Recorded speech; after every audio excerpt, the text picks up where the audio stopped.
Long before the world knew it as Africa, this magnificent continent had a different name.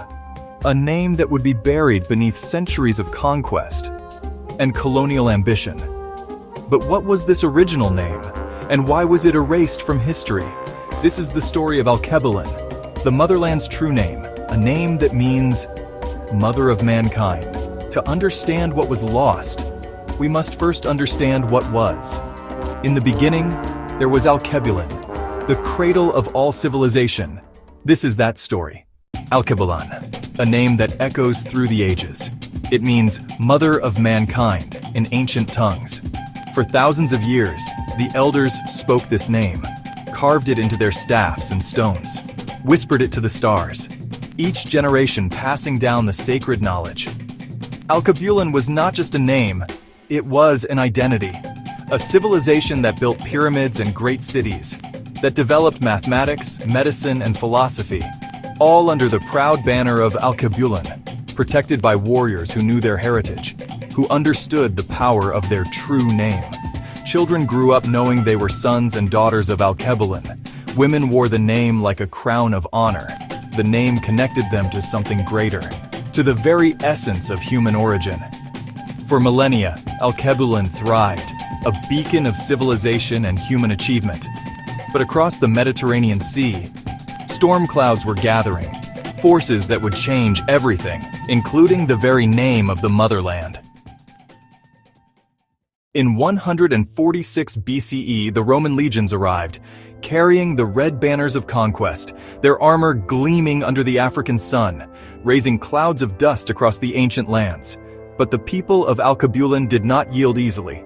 They stood ready to defend their homeland. The clash was inevitable. Rome sought to control the Mediterranean, and when Carthage fell, Roman ships filled the harbors. It was then that the first maps were changed. Roman cartographers scratched out the ancient names and wrote new ones in their place. By candlelight, history was being rewritten. Africa, derived from the Roman word for a Berber tribe, a name that meant nothing to the people who lived there. But it was more than just changing maps. It was the beginning of cultural erasure. As Roman influence spread, so did their version of geography. Roman banners replaced ancient symbols, and slowly, Alkebulan began to fade from memory.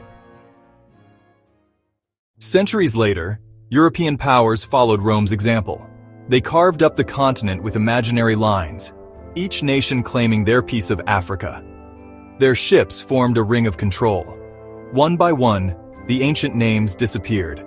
Kemet, the ancient name for Egypt, was forgotten. Ethiopia, once meaning land of the burnt faces, was reduced to a single country, while Africa grew larger and bolder. European explorers planted their flags with ceremony. They drew new maps, new boundaries, while the indigenous people watched in sorrow. The sky itself seemed to weep. The British Union Jack claimed vast territories.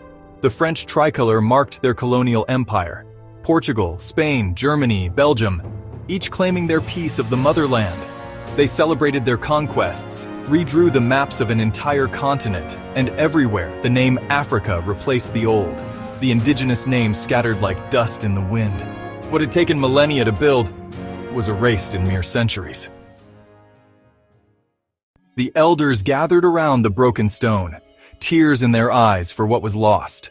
The sacred name lay in pieces, each fragment holding memories of greatness, dressed in the colors of their ancestors, under skies that seemed to mourn with them.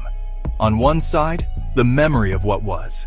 On the other, what had become, separated by more than time. Children who once knew their heritage, now lost in the rush of modernity. The river of time reflecting both worlds. The continent itself seemed fractured, each piece carrying the ghost of an ancient name, while one large piece remained, casting shadows over the scattered heritage. What does it mean to lose your name? To have your identity rewritten by strangers? It means losing connection to your source, to the very ground that gave you birth.